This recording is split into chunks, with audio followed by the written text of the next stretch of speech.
तेने ब्रह्मणोऽधिगवे मुह्यन्ति यत्सूर्यः तेजो वारिवृथा यथा विनिमयो यत्रस्य सर्गो वृषा धाम्ना स्वेन सदा निरस्तकुहकम् सत्यं परं धीमहि सत्यं परं धीमहि सत्यं परं धीमहि।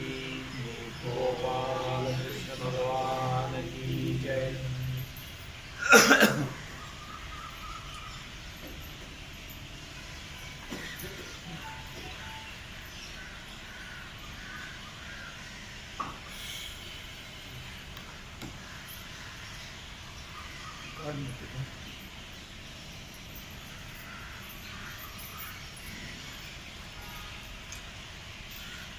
तया लागे मदरुपाय तयाचे निमद आसने तया लोन तिजे दिवे प्राणी ऐसा पडले। भगवान सिद्धेश्वराचे आसन करून श्री रुक्मिणी बंधुंगाच्या चरणावर श्री सद्गुरु ज्ञानेश्वर महाराज, श्री जगद्गुरु तुकाराम महाराज, श्री संत एकनाथ महाराज यांच्या चरण सानिध्यामध्ये आपण सर्वजण मिळून महान ग्रंथराज ज्ञानेश्वरीच्या 12व्या अध्यायाच्या 189 ओळीचा आपण विचार करतो। भगवान आतापर्यंत आपण जे वर्णन केलं अनपेक्ष सुतीर्यक्ष विदासीन वटव्यथा सर्व आरंभ परित्यागी यो मद्भक्त समीप, या सर्व लक्षणाने जो युक्त आहे असा जो भक्त त्यांच्या कर्तात्मे सगुण रूप धारण करून येतो। तया लागी मद रूपाय, आणि त्यांच्याच करता मी सगुण रूप धारण करून राहतो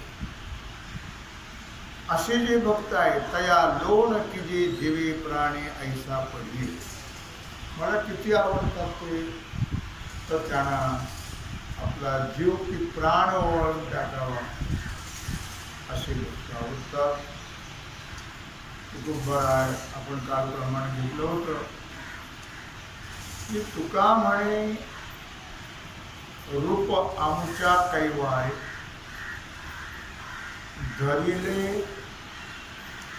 साकार विठ्ठले,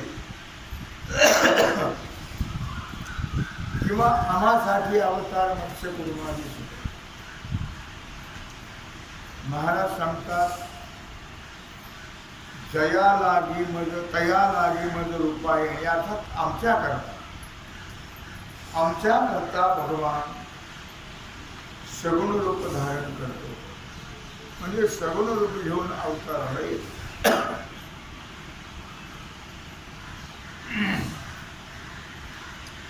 आपण नाथरायाची कारवणी पाहत होतो, ते मोहिनीची आदर्शन मी भक्ता करता काय काय करतो, कशी रूप धारण करतो। तया लागी मज रूपायने, मी काय काय रूप धारण करतो। भगवान शंकर कोण आहेत? भगवान शंकर एक महान भक्त आहेत, भगवंताचे महान भक्त आहेत। मग त्यांच्याकरता मी काय केलं हा विषय आपण काल पाहत होतो। मोहिनीच्या दर्शनी ज्ञा शिव फुलमिलात असा विषय आपण पाहत होतो की भगवान शंकराने भस्मासुराला वरदान दिलं, जर तुला चिताभस्म वेळेवर मिळालं नाही तर आता ज्याचा प्राण जाणार आहे अशा अवस्थेत जो आहे त्याच्या मस्तकावरती हात ठेव आणि ती गोष्ट आण. काही दिवस त्यांनी तो प्रयोग केला. आता तो राक्षसच शेवटी त्याच्या मनात आलं की व पार्वती फारच सुंदर आहे, काय करायचं यार बडे बाबा. पण आता पार्वती जर आपल्याला मिळवायची असेल तर अगोदर यांचा काढावा लागेल. आणि आता सोपा मंत्र आहे, भगवान शंकराला नष्ट करण्याचा सोपा मंत्र आहे. त्यांचाच मंत्र त्यांना फलद्रूप करायचा आहे. मग भगवान शंकराच्या मागे तो लागला. भगवान शंकराच्या डोक्यावर हात ठेवायचा आणि भस्म करायचं. आता भगवान पळू लागले. हा मागे पळतोय, ते पुढे पळत आहे. पार्वती मातेनं आपले बंधू जे भगवान विष्णू त्यांचा धावा केला की देवा म्हटले पहा ही काय परिस्थिती आहे. ज्याला कृतज्ञता त्याने व्यक्त करायची तो कृतज्ञ झाला. कृतज्ञ याचा अर्थ उपकाराची जाणीव न ठेवणारा, आणि उपकाराची जाणीव ठेवणारा त्याला कृतज्ञ म्हणतो, आणि उपकाराची जाण न ठेवणारा त्याला कृतज्ञ म्हणतो. हा कृतज्ञ बनला तेव्हा आता तुझ्याशिवाय हे काम होणार नाही. ज्या ज्यावेळी भगवान शंकरावर कुठल्याही देवावर संकट येते त्यावेळी भगवान विष्णू तिथं प्रगट होऊन त्या संकटाचं निवारण करतात. भगवान प्रगट झाले मोहिनीच्या रूपामध्ये. समोर त्यांनी पाहिलं भस्मासुराने. त्याला वाटलं अरे पार्वती काहीच नाही हिच्या पुढे, तर तिथं फारच सुंदर आहे. चौकशी केली, आपण कुठे असता काय वगैरे. मोहिनीने सांगितलं विचारण्याचं काहीच कारण नाही. कशा करता विचारतो तू? नाही म्हटलं काय कशा करता विचार, काय कारण विचार? मी कुठलीही असेल कुठेही असेल, माझी कोणी असतील मला वालीदार किंवा पालन पोषण करणारे, तुला काय विचारण्याचं काय नाही. पण मला असं वाटतं किंवा तुम्ही अविवाहित आहात काय विवाहित आहात, म्हणजे याचाही तुला विचारण्याचं काही कारण नाही ना. कशाकरता विचारतो? नाही पण काय, मी अविवाहित आहे. मग तुम्ही मला वर कराल का? मी का सांगतो लक्षात घ्या. ते मोहिनीच्या दर्शनी म्या शिव भुलविला तत्क्षणी. मग झालं अशा प्रकारे, काही हरकत नाही, तुला वर करण्याकरताच आले मी. आता वर शब्दाचा अर्थ कळाला की नाही मला माहित नाही. तुला वर करण्याकरताच आले. वराचे अर्थ दोन आहेत, एक वर करणं आणि एक वर म्हणजे पती. दोन्हीचा अर्थ वेगळा वेगळा, एकाचा एक शब्द एकच आहे, अर्थ वेगळा वेगळा. म्हणजे तुला वर करण्याकरताच आले, पण माझी एक अट आहे. म्हणले काय अट आहे तुझी? म्हणले मला नृत्य करणं फार आवडतं, नृत्य गायन मला आवडतं. मग जर तू माझ्यासारखं नृत्य केलंस तर नक्कीच मी तुला वर करीन. पण मी जसं करीन तसंच करायला पाहिजे. तू म्हटलं हो काय हरकत नाही, मी जेवढा वेळ करीन, मी केवढा वेळ करा मी करेन नृत्य. करतात की हो, सगळं आयुष्य नृत्य करण्यातच जात. झालं, ठरलं सुरुवातीला. मग काय आता भगवान आहेत ते जे काही अनेक प्रकारे नृत्य करू लागले तसं याने करायचं. हातवारे वगैरे सगळं मी करून दाखवत नाही तुम्हाला, मी व्यासपीठावर त्याला खाली यावं नाही. झालं अशा प्रकारे नृत्य सुरू झालं. भगवान करतील तसं तो करू लागला. बेभान झाला तो नृत्यामध्ये, कोण भस्मासूर. आणि बेभान झाल्यावर त्याला काही लक्षात राहिलं. तो नृत्य करता करता करता करता आणि भगवंताने आपले हात आपल्या मस्तकावर, त्याने बी वाकडी तिकडे हात करून आपल्या डोक्यावर ठेवल्या. बरोबर यत गत्वान निवर्तन्ते तद्धाम परम. तो जाग्यावर भस्म झालं. भगवान मोकळे झाले विघ्नातून संकटातून. पण भगवान दूर होते फार ना, ते पळत होते ना, ते पळून पळून दूर थांबले होते. इकडे यांचं याने मधीच्याला अडवलं भस्मासुराला. भगवंत गेले पडून. आणि मग भगवान पुन्हा आपल्या विष्णू रूपामध्ये आले आणि गेले भगवान शंकराकडे.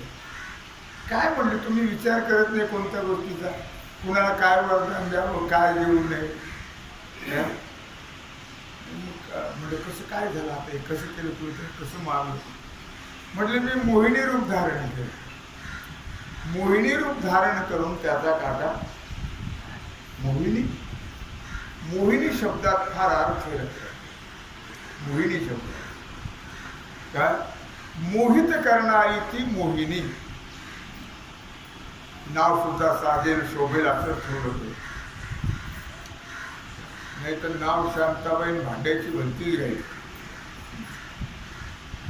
नाव गंगूबाईन पाण्याचा पत्ता. तो नाव शोभलं पाहिजे, नाही तर बरा बिचारा ठणठण पाल. लक्ष्मी तो गौऱ्यावीची भिक्षा मागे धनपाल. अमर सिंह तो मरगे बरा बिचारा ठणठण पाल. झालं. मग तुम्ही मोहिनी रूप धारण केलं आणि तुमच्या रूपाला तो भाळला. कसं रूप धारण केलं म्हणले, काम संपलं ना, आता कशाला उगीच वेळ घालवायचा.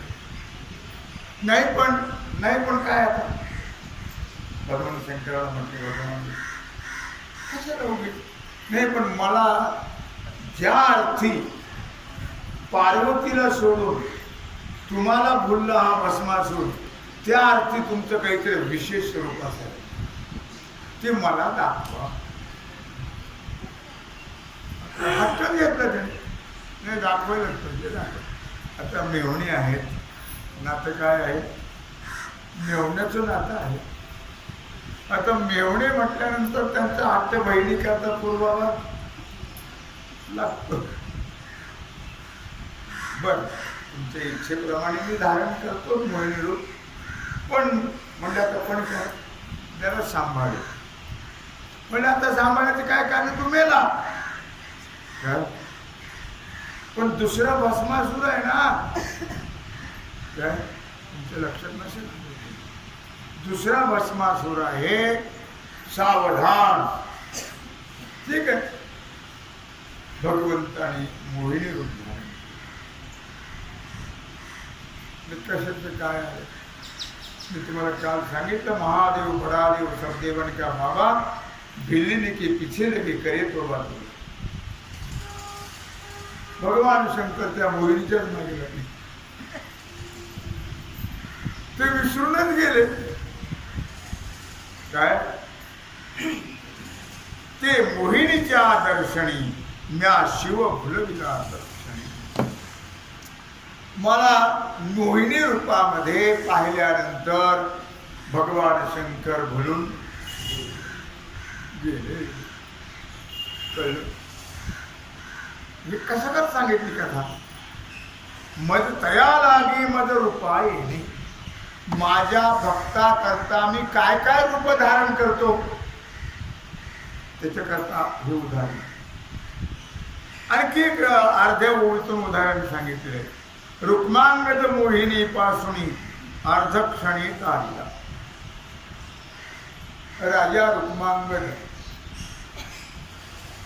हा रुक्मांगद जो होता हा सूर्यवंशाचा राजा. रुक्मांगद राजा कुठा शूर वीर वीर. तर काय झालं, एकादशी व्रत करत होते. एकादशी व्रत राजा रुक्मांगद भगवान विष्णू काय म्हटलं की रुक्मांगद मोहिनी पासोणी अर्धक्षणी तारीला. माझ्या लक्षात तेवढीशी कथा ती नाही आहे, लक्षात ठेवा. मी सांगत असतो ती कथा. आणि मग भगवंताने मोहिनी रूप धारण केलं. असं कथा माझ्या लक्षात नाही. आणि भगवान तिथं आले. आल्यानंतर पाहिलं रुक्मांगदाने, सांगितलं तुम्ही माझ्याशी विवाह करा. करील, पण मी सांगेल त्याप्रमाणे ऐकावं लागेल. जर मी सांगितल्याप्रमाणे ऐकलं नाही तर त्याच क्षणी मी निघून जाईल. ते म्हणले काही हरकत नाही. झालं. रुक्मांगद अशा प्रकारे त्या मोहिनीला बोलला आणि सगळंच विसरलं. एकादशी व्रत करे जंगलामध्ये विहार करू लागले. ते सगळं विसरून गेला रुक्मांगद. एकादशीची पण आठवण नाही. अशी गर्दी चालली होती रस्त्याने. त्याने पाहिलं ते. त्यांनी विचारलं कसली गर्दी चाललेली आहे. मग तो गेला. का म्हणले तुम्ही कुठं चाललात? तर म्हटलं आम्ही पांडुरंगाच्या दर्शनाला चाललो. का बरं? आज म्हणले फार मोठा पर्वकाळी कार्तिक शुद्ध एकादशी. या पर्वकाळाच्या निमित्ताने आम्ही हे व्रत धारण केलेलं आहे आणि आम्ही दर्शनाकरता चाललेलो आहोत. असं म्हटलं मग जागा. अरे हो, आपण सुद्धा व्रत एकादशी व्रत करत असतो, पण या बाईमुळं माझं व्रतही गेलं. मग सांगितलं की मी एकादशी व्रत करणार. ते म्हणे तू एकादशी व्रत जर केलं, त्याला माहित नाही कोण येते, तर मी आपलं काय ठरवलं, मी सांगेल त्याप्रमाणेच वागायचं. रुक्मांगदाने सांगितलं तू वाटतं ते जरी केलंस तरी मी व्रत सोडणार. म्हणजे तू व्रत सोडणार नाही तर मी थांबणार नाही. एकादशी व्रत रुक्मांगदाने केलं. मला पूर्ण लक्षात काही नाही. आणि मोहिनी निघून काय म्हटलं की रुक्मांगद मोहिनी पासून अर्धक्षणी तारला. मोहिनी पासून रुक्मांगदाला अर्धक्षणात तारलं.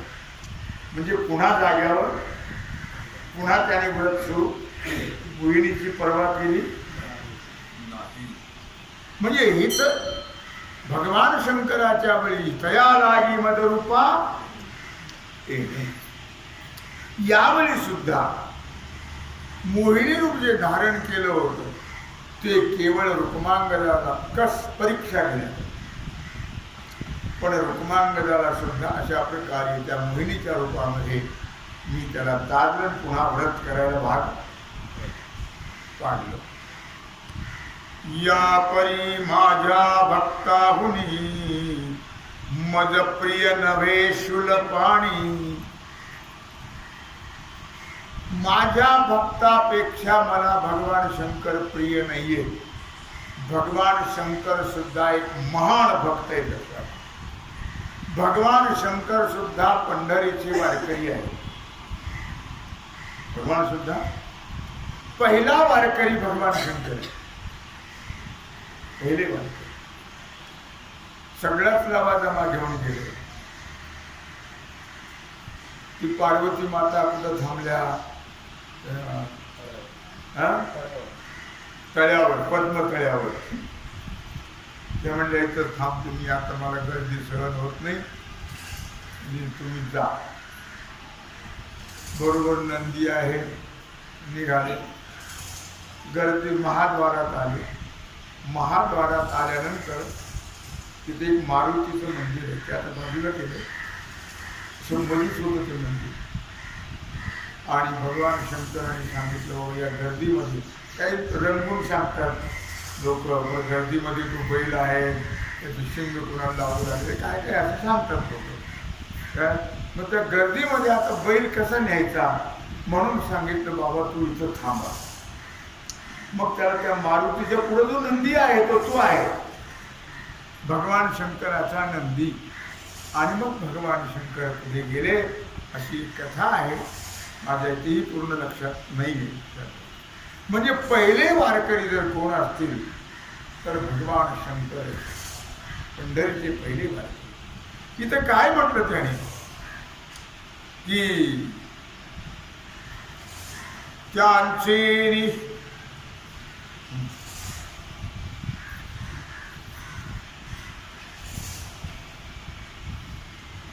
या परी माझ्या भक्ताहुणी मदप्रिय नव्हे शुलपाणी. भगवान हे भक्तच आहेत भगवान शंकर, पण माझ्या भक्तापेक्षा मला काही विशेष प्रिय भगवान शंकर हो नाही. मद पढियंता त्रिभुवनी भक्ता वाचोनी आण नाही. या त्रैलोक्यामध्ये मला भक्ताशिवाय कोणीही आवडत, म्हणून सर्व सोडून भगवान अवघा आणिला परिवार, अवघा आणिला परिवार, गोपी गोपाळांचा भार, अवघा आणिला परिवार. भक्त पुंडलिका करता भगवान एवढा ऐश्वर्य सोडून, पूज्य डोंगरेजी महाराज सांगत असत भगवान निधामाला गेले हे कधीही डोंगरेजी महाराज सांगत नाही. मी 2-3 वेळेस त्यांचं भागवत ऐकलं डोंगरेजी महाराज, पण त्यांनी शेवट भगवान द्वारकेची मूर्ती आली याची छाया, पुढे भक्त राया चोजवित, गीता देणे उपदेशिनी तीही विटेवरी माऊली. की भगवान श्रीकृष्ण परमात्मा पंढरपूरला आले. कसे आले त्याला काही 2 कारण आहेत. पहिलं कारण आहे, तुम्हाला कल्पना आहे, जे नित्य श्रवण करणारे त्यांना माहिती आहे. पहिलं कारण आहे पुंडलिकला. दुसरं कारण रुक्मिणी माता. काय आहे, स्त्रियांना बहुअंशाने दुसरी स्त्री आवडत नाही असं शास्त्र आहे. तुम्ही जर शेजारच्या बाईच्या भाजीचं वर्णन केलं ना तर आपल्या घरच्या बाईला कधीच आवडत नाही. पण घरच्या बाईच्या पुढे कोणी बहीण असो आई असो त्यांना चालत नाही त्या वर्णन त्यांचं. म्हणून मला सांगण्याचा मुद्दा काय आहे की दरबारामध्ये जेव्हा भगवान सिंहासनावर आरूढ व्हायचे तेव्हा रुक्मिणी माता आपलं नित्यकर्म आटोपून दर्शनाला जातात दरबारामध्ये. आईसाहेब दर्शनाला गेले की सगळे बाजूला व्हायचे. एकदा काय झालं, राधा ही कोण आहे, राधा ही भगवानच आहे. भगवंताचं जो रूप आहे राधा, देव आणि भक्त दुजा नाही विचार. पण सर्वांनाच ते रुचेल पटेल असं नाही. एकदा राधा दरबारामध्ये गेली आणि भगवंताच्या मांडीवर बसली. तेवढ्यात आईसाहेब आल्या. बसला का, पण निदान पट्टराणी आहे, प्रमुख आदिशक्ती रुक्मिणी माता, त्यांची मर्यादा पाळणं गरजेचं आहे. त्या आल्या की बाजूला व्हायचे. राधा झालीच नाही, तशीच बसून जाईल. आणि तो राग रुक्मिणी मातेला आला. तिथून तशा ज्या निघाल्या त्या दिंडीर वनामध्ये येऊन त्या चिंचाच्या वनात तपश्चर्या करत. प्रत्येक अवताराबरोबर असणारी ही आदिशक्ती तिच्या वाचून भगवंताला कसं कंठे. एक कारण हे, आणि दुसरं कारण पुंडलिकाच्या सेवेसाठी उभा असे जगती. आई वडिलांची सेवा करणारा पुंडलिक त्याच्या सेवेचं ऋण झालं भगवंतावर, आणि त्याच्याकरता भगवानाच्या दोन गोष्टी करता. पण त्यावेळी भगवान आले, पुन्हा गेलेच नाही. मग आले गाई गोपाळ संगती, मग बरोबर राधा आहे, रुक्मिणीचा अगोदर आलेली आहे, सत्यभामा बरोबरच आलेली आहे, ही गोपाळ आहे, गायी आहेत, बाळरूप भगवंताने धारण केलंय, डोक्यावरती घोंगटा आहे घोंगडीचा, हातामध्ये काठी आहे, गाया आहेत बरोबर. हा सगळा अवघा आणिला परिवार गोपी गोपाळांचा भार. सर्व दिंडीच्या दिंडी घेऊन भगवान आले. पण पहिले रुक्मिणी मातेकडे गेले. बाळरूप घेतलं होतं त्याने. तिथं गेल्यानंतर रुक्मिणी माता तपश्चर्या करत होत्या. त्याने ती काठी अशी दोन पायाच्या मध्ये घातली आणि वाकून पाहत होती. रुक्मिणी मातेने तिथं दोन शब्द जरा जास्त वापरले. परत स्त्रीला पाहायला लाज वाटत नाही, परत स्त्रीला पाहायला लाज वाटत नाही. थोडस त्या बोलल्या. भगवंताने एक नाही दोन नाही तिथून निघाले आणि मग पुंडलिकाकडे गेले. पुंडलिकाला सांगितलं, बाबा मी आलोय, सांग कुठं उभा. पुंडलिकाला विचारलं. पुंडलिकाने सांगितलं, थांब जरा, मला वेळ नाही तुझ्याशी बोलायला, जरा थांब. अरे हो, पण कुठं थांबू मी. नामदेवरायाने पुंडलिकाचे रे वाभरे काढले. का रे पुंड्या मातराशी, उभे दृढ भाव तुझपाशी, उभे केले विठ्ठलाशी. नामदेवराय, ऐसा कैसा रे तू धिट, मागे भेकाविली विठ. पुंडलिकाला विचारलं, अरे हो, मला थांब म्हणतोस तू, जरा उभा राहा, मी सेवा करतो आहे. ठीक आहे, मी उभा राहील, पण कुठं उभा राहू. मग त्याने ते वीट होती एक, ती माग फेकली. त्या विटेची फार मोठी कथा आहे. फेकली मागे ती वीट. कोण आहे, काय भानगड आहे, फार मोठी कथा आहे ती. कोणत्या पुराणामध्ये आहे ती? नाही, भक्तिविजयात्रा आहे. आणि ती एक पुराण आहे, माझ्या लक्षात येणार.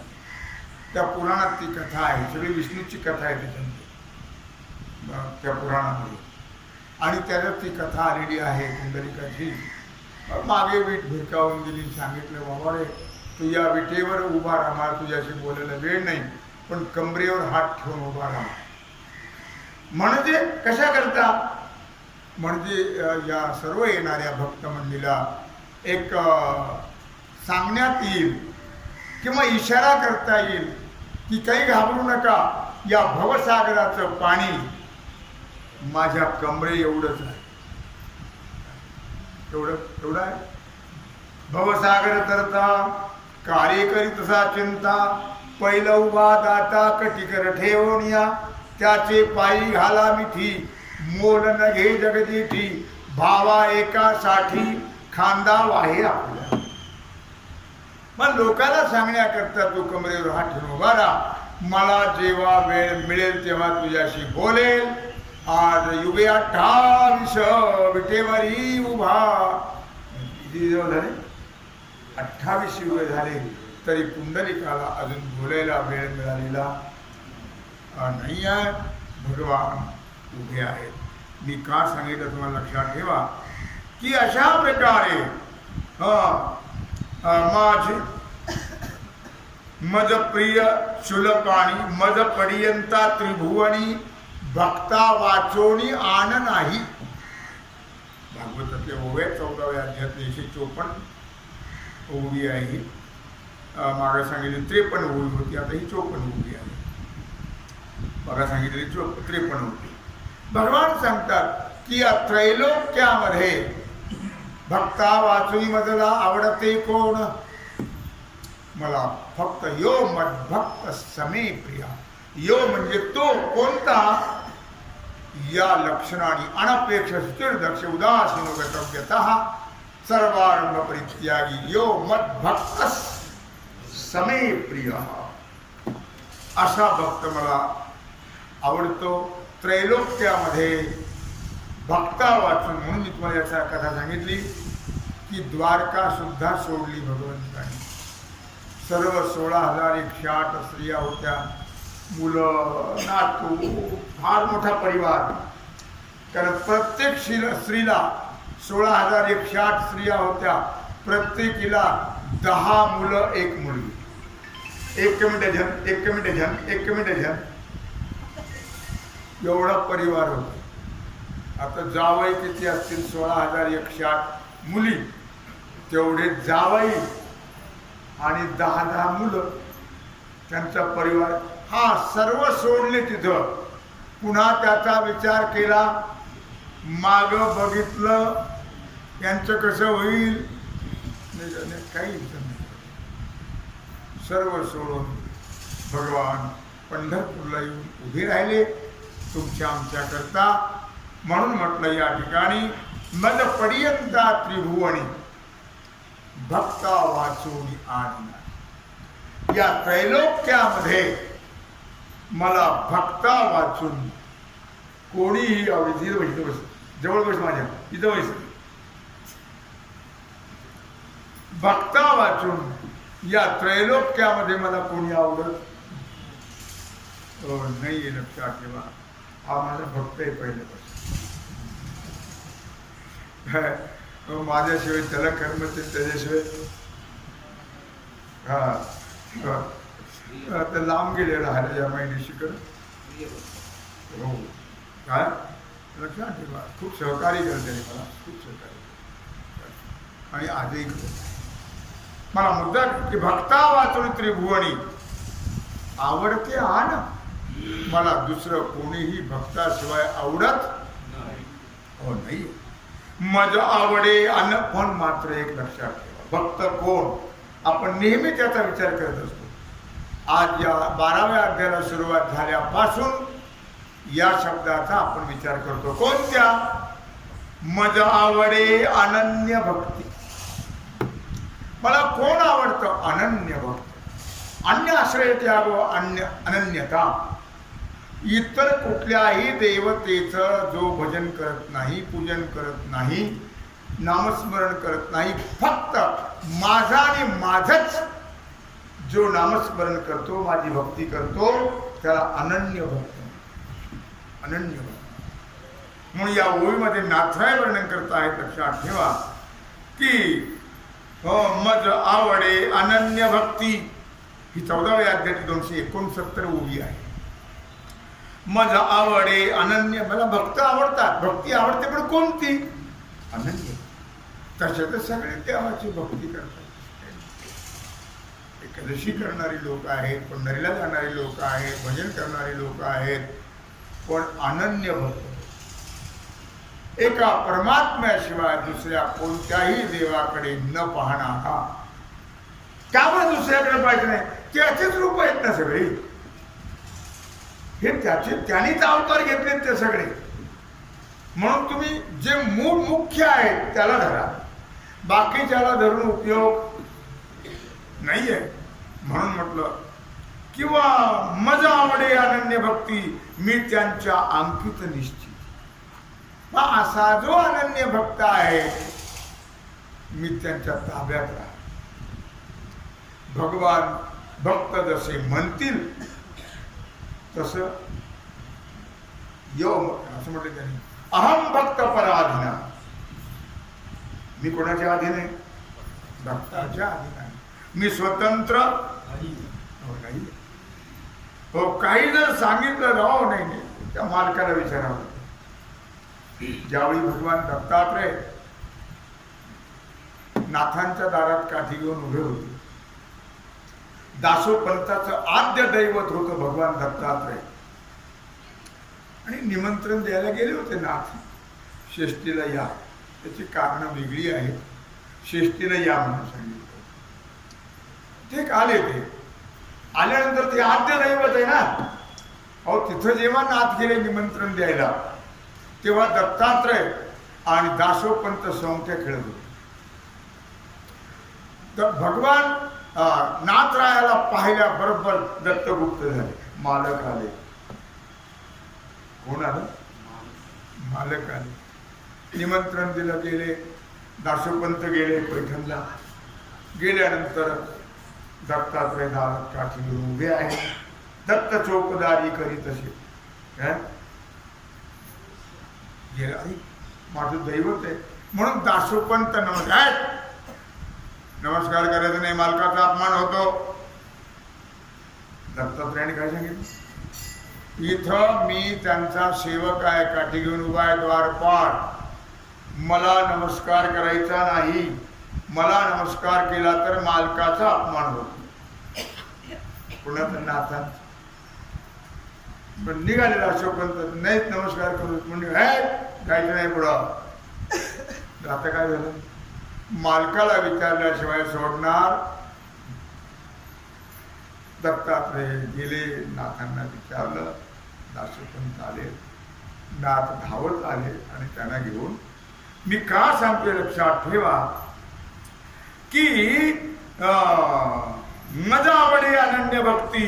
मी त्यांच्या अंकित निश्चिती. मी नेहमी भक्ताच्या अधीन. अहम भक्त पराधीन. मी परतंत्र आहे. मी स्वतंत्र नाही आहे. भक्त सांगतील त्याप्रमाणे मी वागत असतो. म्हणून म्हटलं त्यांच्या अंकित मी निश्चिती. मी त्यांच्या ताब्यात आहे. मी त्यांच्या अंकित आहे. काय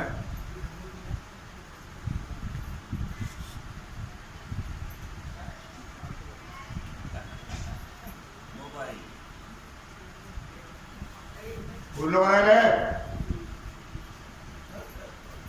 बोलता काय बघतोस?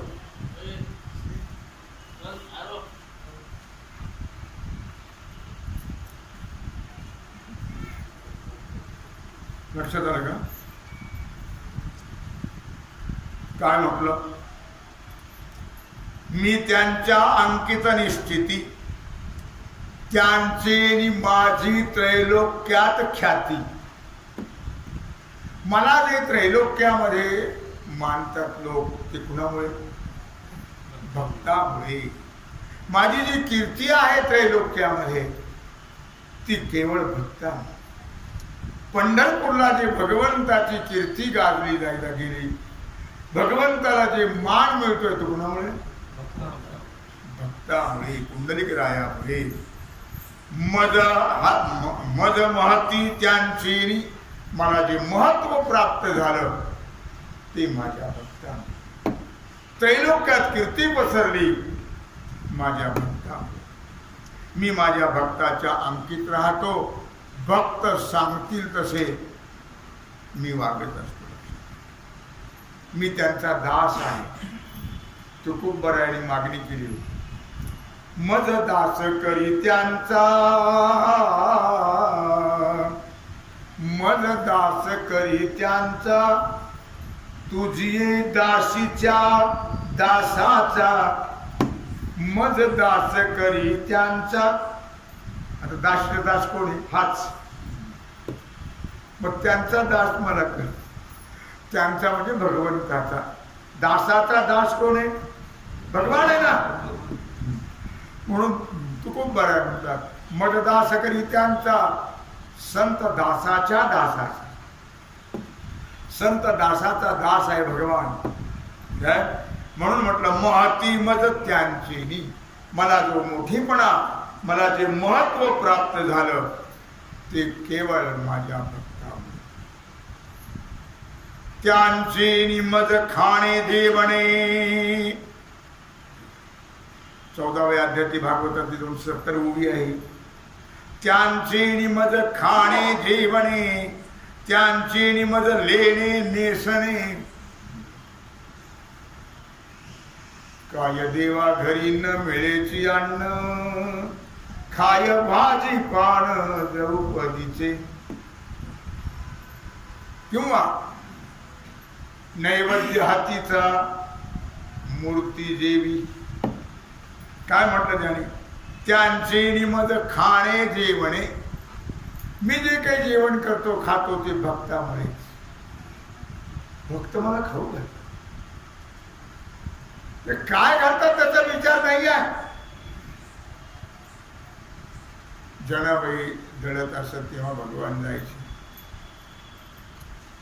दळू लागायचे जनाबाईला. जनाबाई संगे दळू काढू लागला. मग दळायला बसायचं तेव्हा जने मला फार भूक लागली, काही आहे का? आता जनाबाईकडे काय असायचं? उरलेले जे तुकडे आहेत ते फडक्यात अडकून खुंटीला ठेवलेले आणि ते घ्यायचं देवाला द्यायचे. मोठ्या आवडीनं भगवंताने ते तुकडे खायचे. लक्षात काय म्हटलं? त्यांचे निमद खाणे जेवणे. त्यांच्यामुळे माझं खाणं जेवण. मी काय खातो याचा विचार. ओ भक्ताबरोबर काय खातो? अहो काय खातो म्हणजे एका ठिकाणी असं म्हटलेलं आहे, गोपाळाचे ताक पिरी, गोवळ्याचे ताक पिरी, काय पोरे चांगली. गोपाळाचे ताक पिरी. मुलं फार चांगली होती का होते? स्वच्छ रोज ब्रश करत होते. तुमचे कपडे फार चांगले होते. ताकाने दुधाने दह्याने माखलेले खुरट घाल त्याची येते आहे आणि त्यांच्या तोंडातलं ताक पेंडे एकदा ताक पीत होता. गोड लागलं त्याला. ती तशीच गोळणी धरली तोंडात. तो धावत सुटला गेला जंगलावनामध्ये. देवाला भगवंताला खूण कळाले. लक्षात घ्या, तुम्हाला काय वाटेल मला माहित नाही. भगवंताने तोंड वाचलं आणि त्यात गोळणी कशी लागली. अमृत चिक्क. याच्या पुढे हो, गवळीयाचे ताक पिरे, काय पोरी चांगली. म्हणजे मी का सांगतोय? त्यांचे निमद खाणे जेवणे. हो, ते मला खाऊ घालतात, मला जीव घालतात, त्यांच्यामुळेच मी खातो. त्यांच्यामुळे तर त्याला जगणं बिगणे आहे का? नाही, पण त्यांच्यामुळेच मी जगतो. ते म्हणजे माझं जीवन. कोण? त्यांचे निमद लेणे नेसणे. तुम्ही पाहता काय अलंकार असतात भगवंताच्या अंगावर. ते स्वतः घालत नाही, त्याला भक्तच घालतात. काय? त्यांचे निमद लेणे नेसणे. कपडे सुंदर सुंदर असतात. आम्ही रोज स्टेटसला रोजची पूजा टाकतो. रोज पंढरपूरहून मोरे महाराज मला टाकतात दररोजची पूजा आणि मी स्टेटसला रोजच्या पांडुरंगाची आणि माऊलीची टाकतो. त्यांचे निमद लेणे. काय कपडे असतात देवाचे, काय दागिने असतात. नेसणे. त्यांचे जीवे प्राणे म्या वर्तणे सर्व. त्यांच्यामुळे मी जीव प्राणाने सर्व वागतो राहतो. त्या माझे जीवन आहेत असं भगवान भक्ताचं वर्णन करत आहे. म्हणून तया लागी मज रूपा येणे, त्यायाचे निमज येथे असणे, तया लोण किजे जीवे प्राणी ऐसा परी. मौली वर्णन करत आहेत.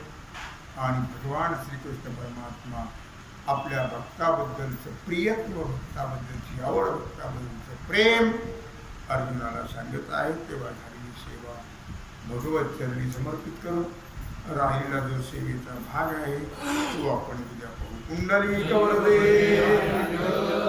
श्री ज्ञानदेव